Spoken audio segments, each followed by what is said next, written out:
to this week's 5 minutes of revelation. And today in those 5 minutes, I want to ask you, are you a slave or are you a king? Do you see yourself as a slave or do you see yourself as a king?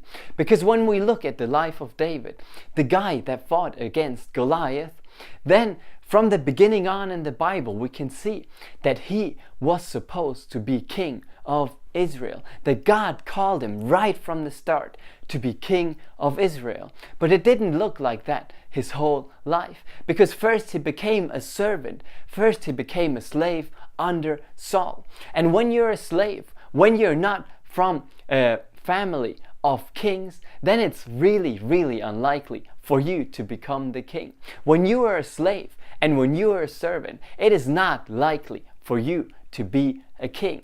Yet David was called to be a king. It didn't look like that in this situation. He might not have felt like it, but he was called to be a king.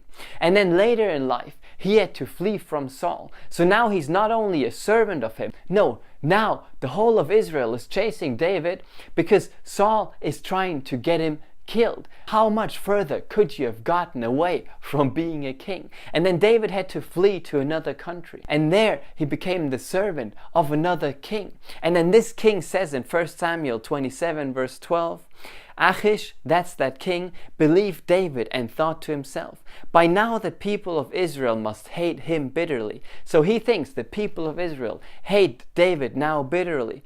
So he will have to stay here and serve me forever. And this is what the circumstances look like. Now it looks like David has to stay a slave, and David has to be a slave the rest of his life. Yet he was called to be a king from the start, and he became that king. And today I want you to know that God has also called you to be a king, that God has called you to be a king under him, a king under the King of Kings. You are part of his royal family, and that's why you are supposed to be a king. You were never called to be a servant. You were never called to be a slave, and you were called to be a king. So today I want to ask you, when are you going to start to act like a king? Because David knew the whole time through that he was supposed to be the king. And the whole time, even though it didn't look like he was the king, he acted like one. And he had the authority, and he had power, and he had God on his side. That's how he could win against Goliath in the first place, because he knew who his God was, and he knew who he was in God. And today I want to ask you, when are you going to start to know who you are in God? And when are you going to start to act like the king that God has called you to be?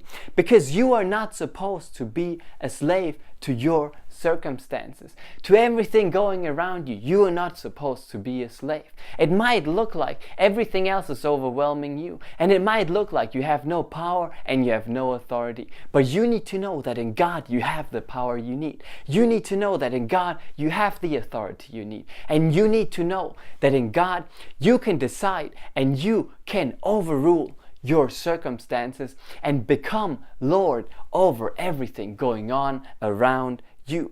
Being a king doesn't mean that you push others down. No, being a king means that you become Lord over your circumstances. And today I want to encourage you to get that mindset, to first of all know that you are supposed to be a king and that God called you to be a king, and then know that you can rule over your circumstances. No matter what's going on, no matter how much is going on around you, you have God on the inside of you. You have his power, and with him as his king, under the King of Kings, you can be king and you can rule over everything going on around you. And that's the reason God has put me here today, to tell you that, to tell you to not be a slave any longer, to tell you to not be a servant to those things going on around you, to step it up and to become Lord, to become king under the King of Kings and rule over your circumstances and rule over everything going on around you. So take this with you.